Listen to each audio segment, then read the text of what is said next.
Esqueça o passado. Já falhei muitas vezes. Tudo bem, isso é passado. Esqueça o passado.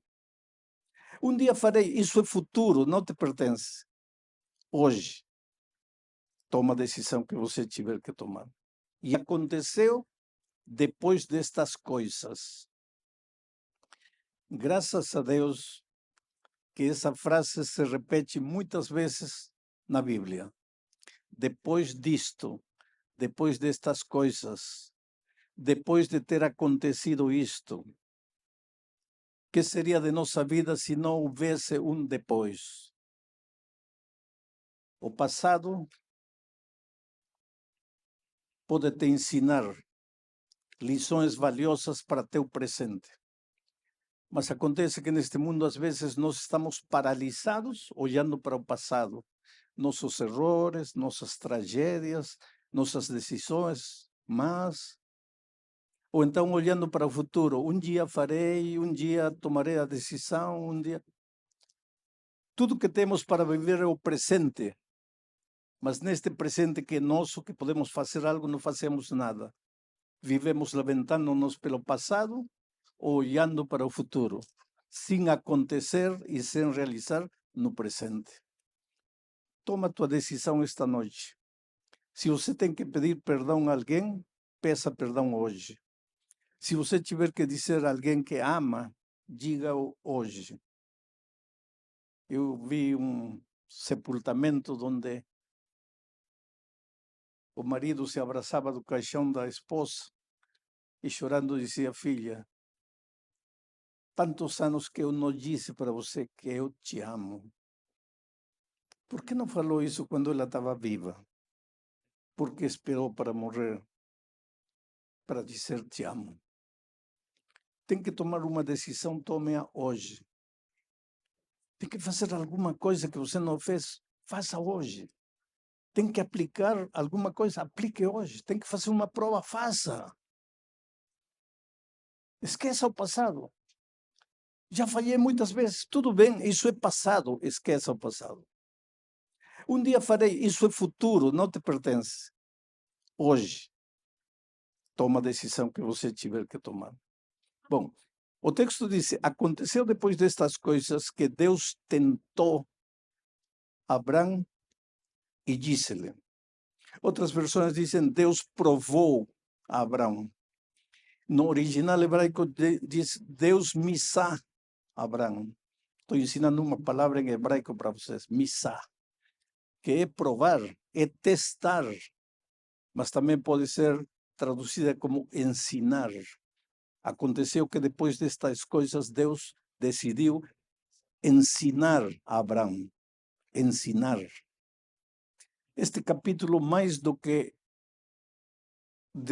relatar uma provação de parte de Deus, relata um ensinamento de parte de Deus, não somente para Abraão, mas para nós hoje. Deus decidiu ensinar. E qual foi a resposta de Abraão? Ele disse: eis-me aqui.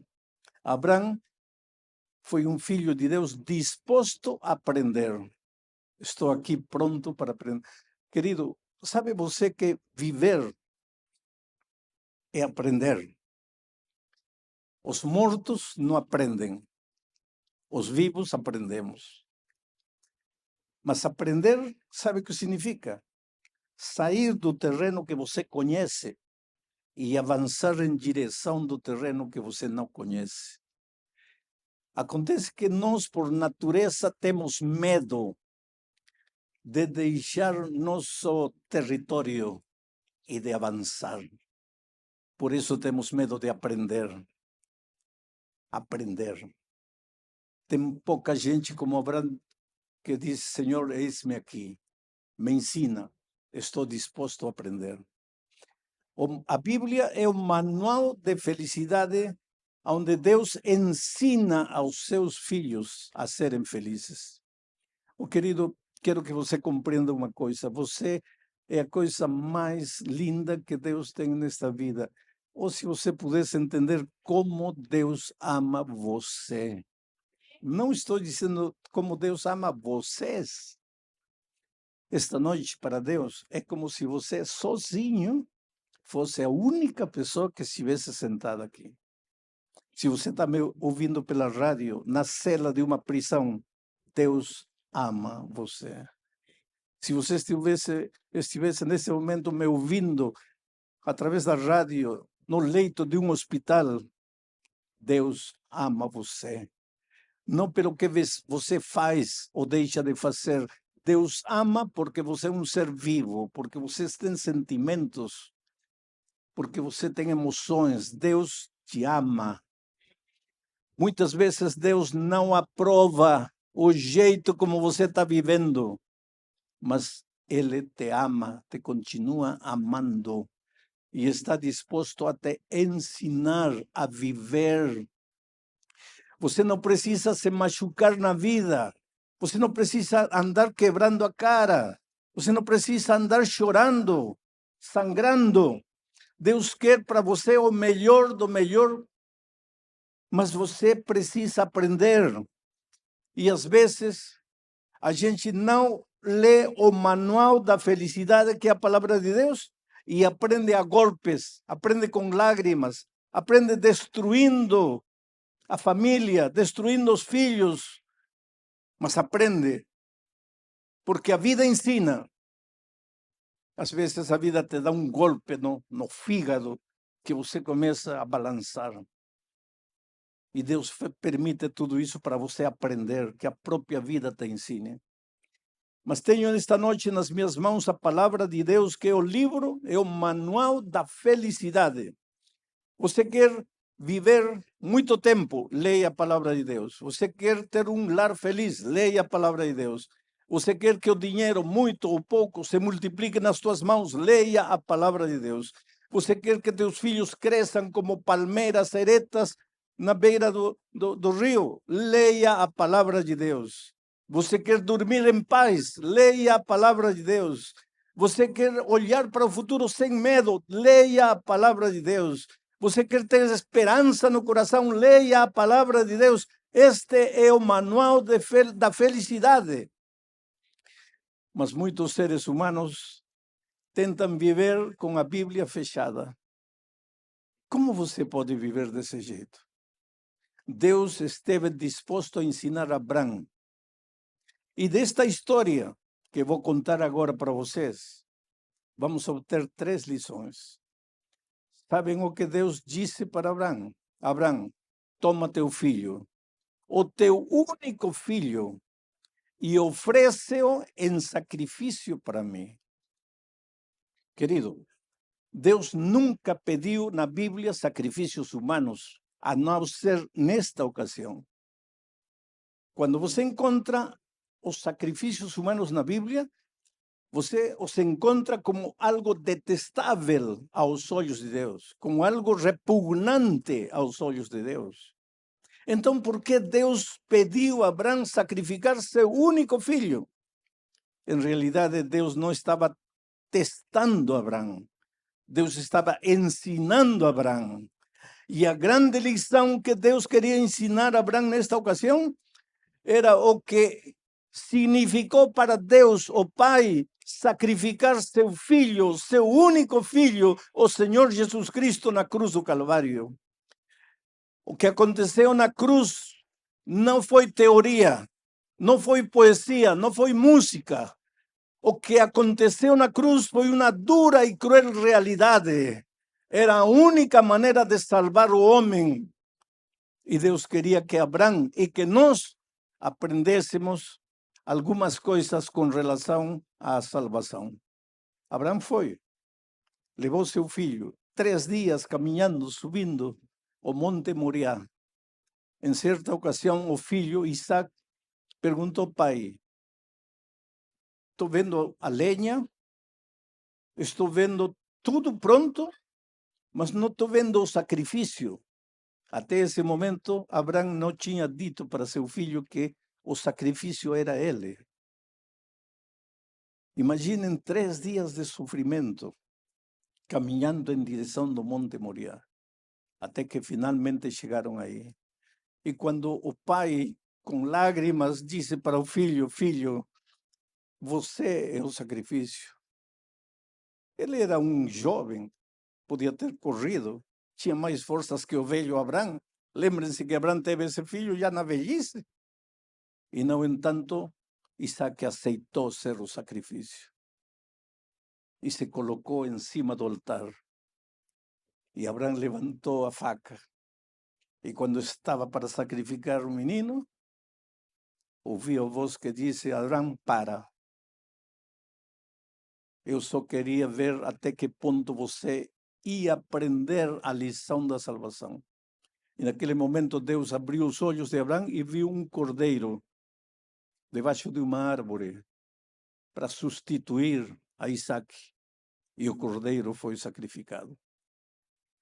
3 lições que aprendemos deste incidente. Primeiro, Deus é o provedor, tanto assim que Abrão chamou aquele lugar o Monte da Provisão. O Senhor provê. Ele é o único que é capaz de prover o plano de salvação para o ser humano. Querido, nós não temos nada que entregar ao Senhor Jesus. Eu sempre digo que se eu morresse e incinerassem meu corpo, daria um punhado de cinza que não alcançava nem para adubar uma flor. É tudo que eu sou. O que tenho de valor para entregar para o Senhor Jesus? Que tem algo de bom em mim para oferecer ao Senhor Jesus? Se dependesse de mim, estou perdido, estou condenado, mereço a morte. Mas graças a Deus a salvação não depende de mim, depende unicamente do Senhor Jesus Cristo. Ele é o provedor.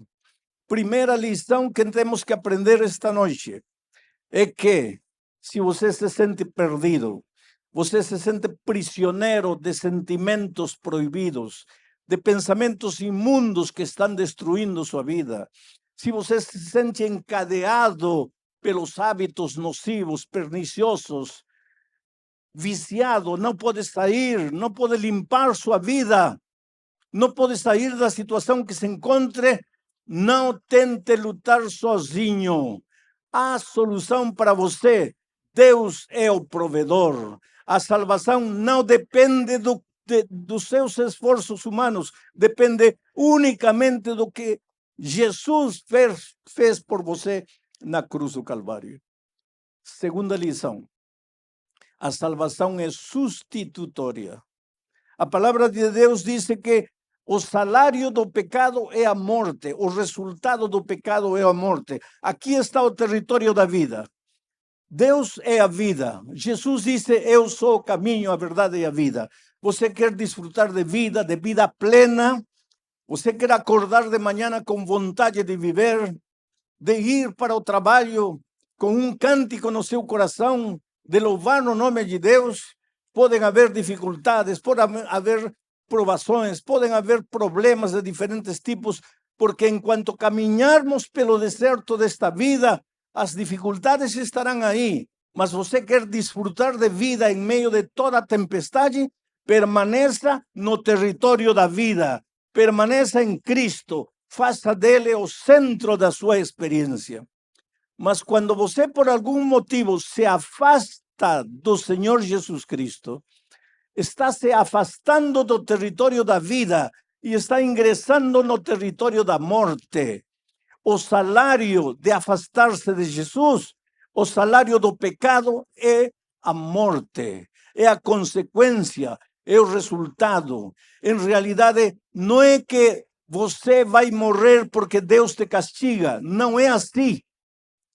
Deus não pode te dar a morte, porque para te dar alguma coisa, Deus teria que ter. Mas Deus é vida. E o que é a morte? A ausência de vida. Donde tem vida, não tem morte. E se Deus é a vida, nele não existe morte. E se não existe morte nele, como é que vai te dar a morte?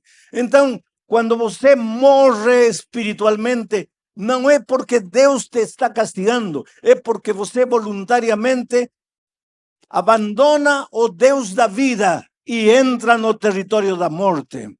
Esta morte não é uma morte instantânea. Não é que você se afastou de Jesus e morreu. Fisicamente não. Fisicamente você vai continuar vivendo. Mas a vida que você vive afastado de Jesus não é vida. É uma caricatura de vida.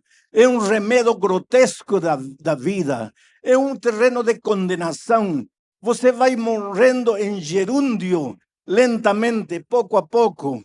O inimigo te tira a vontade de viver, destrói teu casamento, destrói teus valores, destrói teus princípios, destrói tua vida financeira, tua vida profissional. Chega um ponto em que você não quer mais viver, tua vida não tem sentido. Você passa noites deitado na cama sem conciliar o sono. Por quê? Você não matou, não roubou, não fez nada, mas há um vazio interior, há um vazio que dói, que perturba por dentro. Os psicólogos chamam a esse vazio o vazio existencial. Você não sabe por quê, mas você vive permanentemente angustiado. E que você está caminhando no território da condenação. Você está longe da vida. Quer solucionar esse problema? Então tem que retornar para o território da vida. Tem que voltar a Jesus. Ele é a vida. Mas quando você está retornando, aparece o diabo que conhece muito bem a palavra de Deus. Lembrem que quando Jesus esteve na terra, no deserto, o diabo se apresentou a Jesus para tentá-lo com a palavra de Deus. Diz, escrito está, escrito está, escrito está, porque o diabo conhece bem a palavra de Deus. Mas conhecer a palavra de Deus não ajuda. O diabo conhece, mas não vive a palavra de Deus. Se eu conheço tudo, mas não vivo, de nada me serve. Alimenta meu intelecto, mas não transforma a minha vida. Mas como o diabo conhece a palavra de Deus, quando você começa a retornar, ele vem e diz para Deus, Senhor, este livro é tua palavra? Sim. Então tudo que está escrito aqui é verdade? Sim. E como o diabo conhece a Bíblia, lê Romanos e diz, Senhor, aqui diz que o salário do pecado é a morte. O resultado do pecado é a morte. E este miserável pecou. Portanto, tem que morrer. Mas agora está retornando e você está com os braços abertos para recebê-lo. Não, não está certo. Então, se você receber este pecador, você está indo contra a sua palavra. Mas você disse que a palavra de Deus é eterna. Como é eterna? Se você, que deveria ser o primeiro em cumpri-la, não está cumprindo. Está aceitando de volta esse miserável pecador. Aí entra a maravilhosa pessoa de Jesus Cristo. E essa foi a segunda lição do Monte Moriá. Isaac ia morrer, mas apareceu um cordeiro. E o cordeiro morreu em lugar de Isaac. A palavra de Deus diz que todos pecamos e estamos destituídos da glória de Deus. A palavra de Deus diz que não tem justo nem sequer um. A palavra de Deus diz que desde a cabeça até os pés, todo em nós é podrida chaga. Não tem nada de bom em nós. Todos pecamos e estamos condenados à morte. Tem dois tipos de pecadores no mundo, mas todos somos pecadores. O primeiro tipo é aqueles pecadores que foram descobertos. E o segundo tipo, os pecadores que ainda não foram descobertos. Mas todos somos pecadores. Não há justo nem sequer um. Se não pecamos fazendo algo, pensamos pensando algo. Mas o pecado está em nós. Em pecado fomos concebidos. Chegamos ao mundo trazendo uma natureza pecaminosa. Dependendo disso, nós estamos todos condenados à morte. Mas aí aparece a pessoa maravilhosa de Jesus e diz, Senhor, o ser humano merece morrer porque ele pecou. Ele foi para o território da morte. Ele precisa morrer. Voluntariamente escolheu a morte. Mas eu estou aqui, Senhor. Eu fui ao mundo, vivi no mundo como um ser humano. Fui tentado em tudo e nunca pequei. Portanto, eu mereço a vida. Agora, eu, por ser Deus, já tenho a vida. E por ir na terra como um ser humano e obedecer, conquistei outra vida. Então, essa vida eu quero entregar para este pobre pecador. E a morte que ele merece por ter se afastado de ti, vou assumi-la eu. E foi isso que aconteceu na cruz do Calvário. Quando o Senhor Jesus subiu a montanha do Calvário, não estava carregando uma cruz para ele. Sabe por quê? Porque para Jesus nunca ninguém fabricou uma cruz. Porque Jesus não merecia uma cruz. Jesus foi subindo a montanha do Calvário carregando minha cruz. Era eu que tinha pecado. Era eu que merecia morrer. Mas Jesus me amou tanto que ocupou meu lugar e morreu por meus pecados. Quando minha mãe vivia e eu era pequeno, ela me mostrava um livro onde estava a cena da crucifixão. E eu perguntava para minha mãe, ainda criança, quem é este, mãe? E ela me dizia, filho, esse é o bom ladrão que se arrependeu. E quem é este outro? Esse é o ladrão mau que não aceitou Jesus. E quem é este que está no meio? Esse é Jesus, nosso Salvador. E quem são estes que estão embaixo? E minha mãe se punha séria e dizia, filho, esses de embaixo são os malditos pecadores, os malditos soldados que crucificaram Jesus. E eu cresci pensando que foram os soldados que crucificaram Jesus. Mas um dia descobri que Jesus não morreu porque os soldados mataram ele. Jesus morreu porque era a única maneira de me salvar. Eu tinha pecado. Eu merecia a morte. Mas Jesus me amava e não podia permitir que eu morresse. E ele morreu voluntariamente por mim. Oh, querido, teu valor não depende da conta bancária que você tem. O teu valor não depende da profissão que você pratica. O teu valor não depende das possessões terrenais que você tem. O teu valor não depende do grau de instrução que você tem, do título que você possui. O teu valor não depende de teu rosto, nem da tua idade, nem de teu corpo. O teu valor depende daquilo que Jesus fez na cruz do Calvário. Se você não valesse nada, Jesus não teria morrido por você. Deus te ama. Não permita que ninguém determine teu valor. Quando você se sente rejeitado pela vida, quando você se sente rejeitado pela sua família, quando você se sente rejeitado pelas pessoas que mais ama, quando um dia você se olha no espelho e se rejeita a você mesmo, olhe para a cruz do Calvário. Você vale muito. Jesus morreu por você. Ele está disposto a fazer de você uma nova criatura. Ele ocupou teu lugar. Era eu, você, os que tínhamos que morrer lá. Cristo morreu por nós. A terceira lição que nós aprendemos no Monte Moriá, você vai ter que ter paciência ainda. Falta 15 minutos. Fique sentadinho aí. A terceira lição que nós aprendemos no Monte Moriá é que quando você acha que está tudo perdido, para Deus nada está perdido. Imagine o velho Abraão com a faca na mão. Ele não queria matar seu filho. Ele amava seu filho. Ele sabia que Deus não queria a morte de seu filho, mas Deus tinha pedido seu filho. Ele se perguntava, meu Deus, o que você está querendo de mim? Como é que eu vou sacrificar meu filho? Levantou a mão, não entanto, porque estava disposto a obedecer. Para obedecer a Deus, você não precisa entender as coisas. Você precisa amar Deus e obedecê-lo por amor.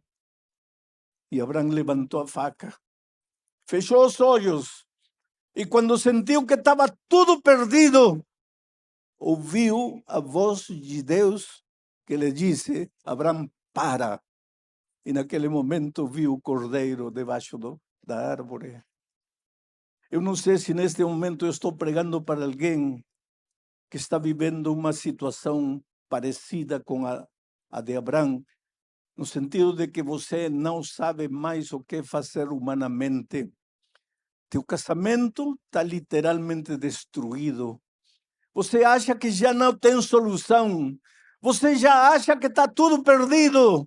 Mas quando você acha que está tudo perdido, prepare-se para ouvir a voz de Deus. Deus sempre tem uma saída.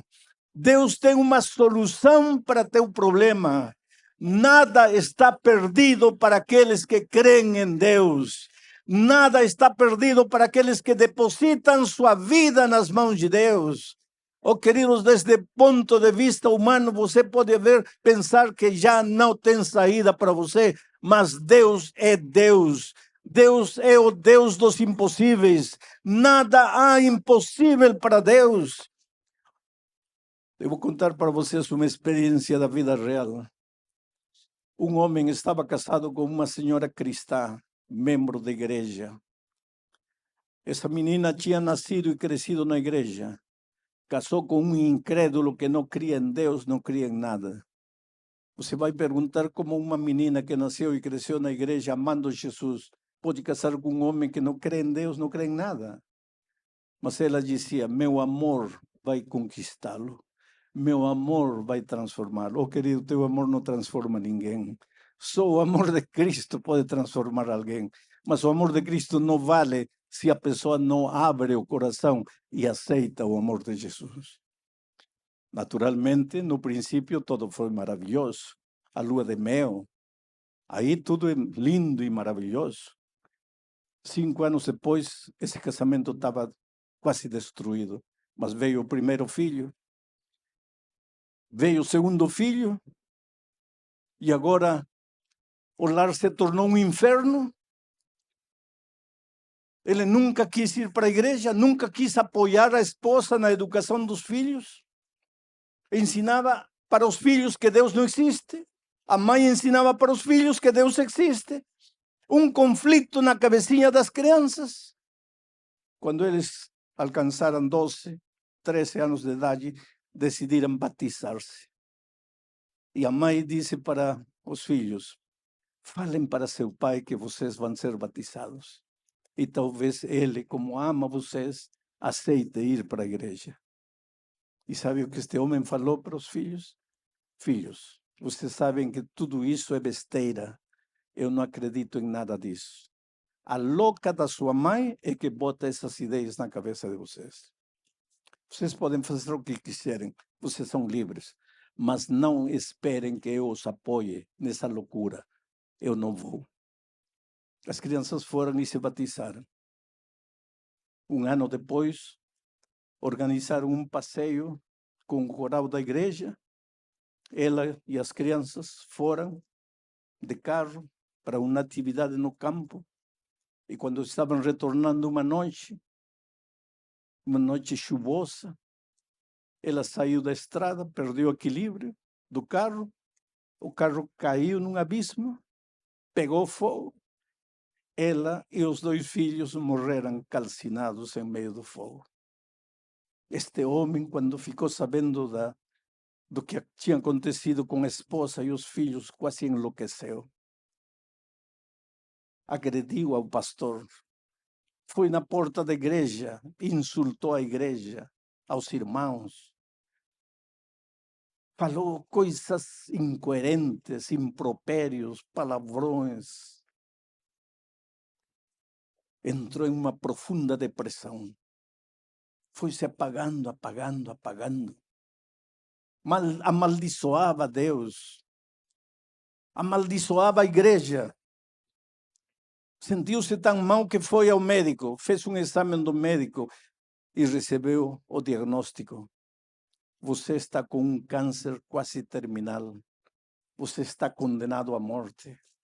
Então sua revolta chegou ao cúmulo. Insultava a Deus, gritava com Deus, chorava diante de Deus. Aí um dia se lembrou que uma noite sua esposa não saía da sala e ele se levantou e foi em silêncio para ver o que estava fazendo. E a esposa estava no computador assistindo uma mensagem minha. E ele foi atrás e viu. Agarrou o computador e jogou no chão. Pisou em cima, acabou. E não contente com isso, foi e agrediu fisicamente a esposa. Agora, no estado em que se encontrava, condenado à morte pelo câncer, lembrou-se daquela noite, abriu o computador, começou a procurar e me achou pregando a palavra de Deus. E por primeira vez na sua vida, ouviu um sermão inteiro. E quando terminou, ele caiu de joelhos, chorando e dizendo: por que eu nunca soube disto? Levantou os olhos aos céus e disse: Senhor, me perdoe. Eu matei minha esposa, eu matei meus filhos. E agora eu estou morrendo. Eu mereço morrer. Eu preciso morrer. Eu sou um miserável. Chorou, chorou. Abriu seu coração a Deus. Contou a história de sua vida. Explicou a Deus por que ele era ateu. E dormiu. Na manhã seguinte ele acordou. Se levantou, tomou um banho. Depois de muitos dias foi à sua empresa. O povo se assustou quando viu ele. Todos tinham medo dele. Era um homem mau, duro, intransigente. Agora ele entrou na empresa cumprimentando a todo mundo. E o pessoal do trabalho comentava entre si: é que as pessoas antes de morrer ficam boazinhas. Ele já está morrendo. E efetivamente ele estava morrendo.